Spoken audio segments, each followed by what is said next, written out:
حلقة استثنائية مع ضيف استثنائي الليلة من قلب القاهرة، الأستاذ عمرو منتصر، استشاري الصحة النفسية والعلاقات الإنسانية. برحب بيك مرة تانية. ربنا يخليك، أهلا وسهلا. قبل الموجز أنا سألت سؤال أنا شخصيا مهتمة بيه.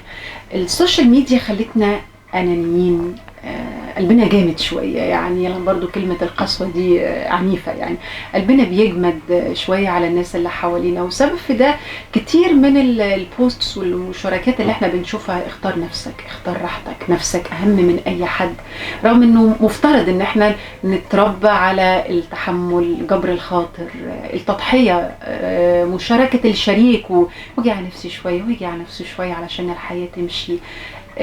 حضرتك معايا في انه فعلا السوشيال ميديا خلتنا قاسيين، يعني قلبنا جامد شويه؟ هقول لك على حاجه.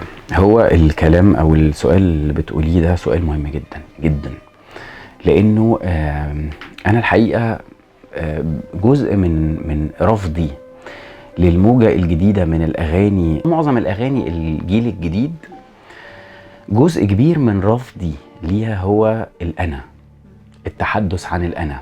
بصي على معظم الاغاني وهذا التوجه، انا الافضل، انا احسن، احنا اللي ما يحصلش معانا كده، احنا مش عارف ايه. معظم النداءات كلها انا الافضل، انا الاحسن. طيب انا هقول لك على حاجه، ايه السبب في انه ده اسوأ شيء ممكن يحدث لاي انسان بيسمعه، وده نشر لشيء فاسد وسلبي لازم المجتمع كله يقف امامه. ليه؟ انتي تعرفي اول ذنب حصل في الكون كان ايه؟ اول ذنب احنا كلنا نعرفه، انه الشيطان اول ذنب حدث في الكون كله هو انه لم يكفر بالله، ولكن انا خيرا منه. بدأ اول ذنب بكلمة انا.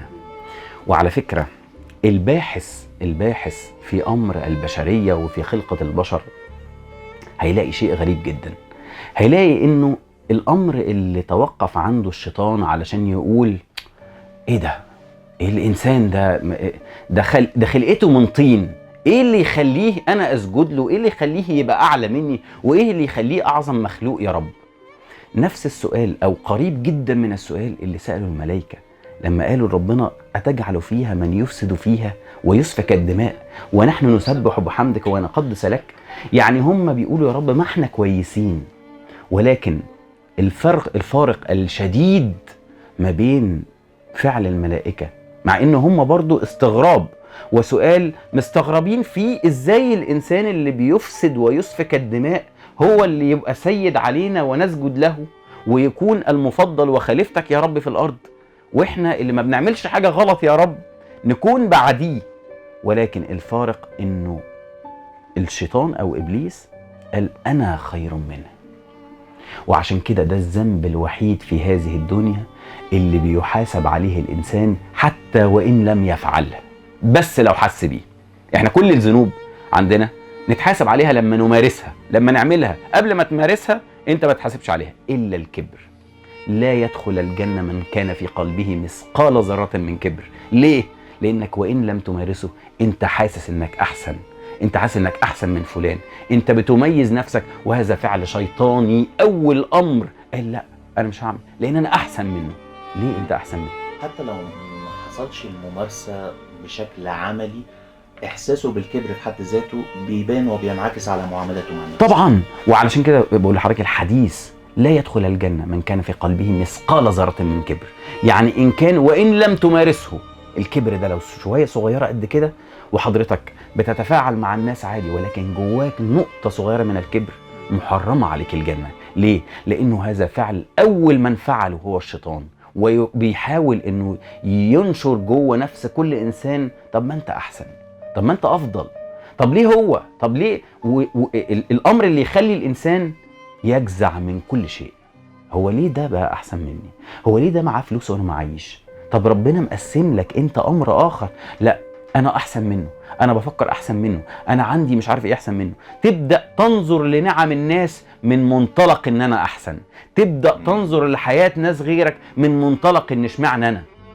وعلشان كده ربنا قال لك إنك تكتفي بنفسك وتنظر لحياتك وتنظر إلى ما متعت به من نعم أمام ناس كتيرة من الممكن ظهر أمامك عندها أمور كتيرة كويسة انت شايفها، ولكن عندها في المقابل امور سلبية انت لا تطيقها.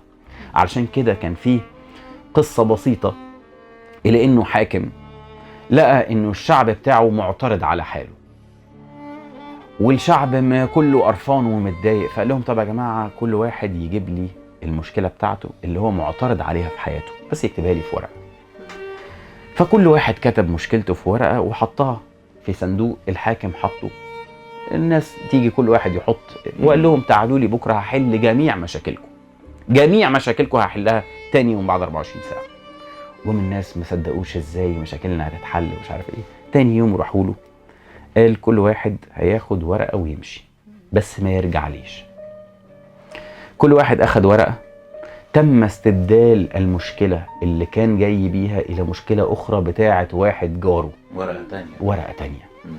كل واحد راح بيته قال لك لا رجع لي مشكلتي، يكفيني مشكلتي انا كنت متحملها.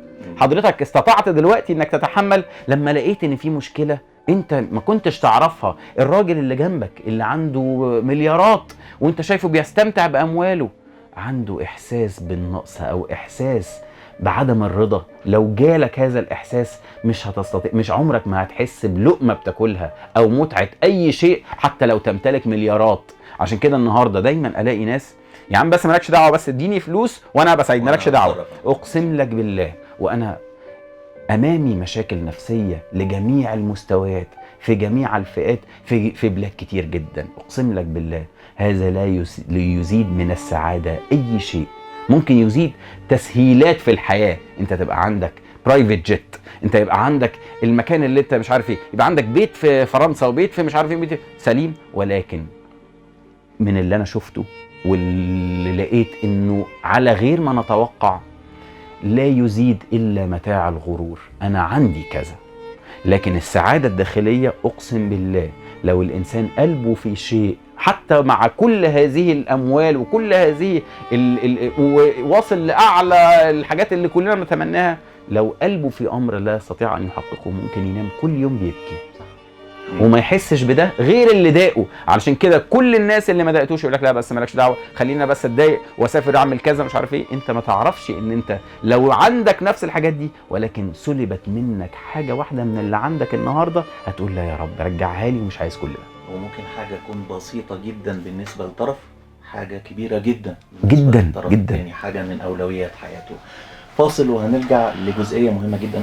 الكلام مع حضرتك صعب ولكن كان في جزئيه مهمه جدا متعلقه بالاصحاب، اهميه اصحاب في حياتنا. الاصدقاء مين فعلا اقدر اقول عليه صديق؟ يعني التسميه دي مين يستحقها؟ ده اللي هنتكلم عنها ولكن بعد الفاصل. ونرجع مره ثانيه مع الاستاذ عمرو منتصر، استشاري الصحه النفسيه والعلاقات الانسانيه.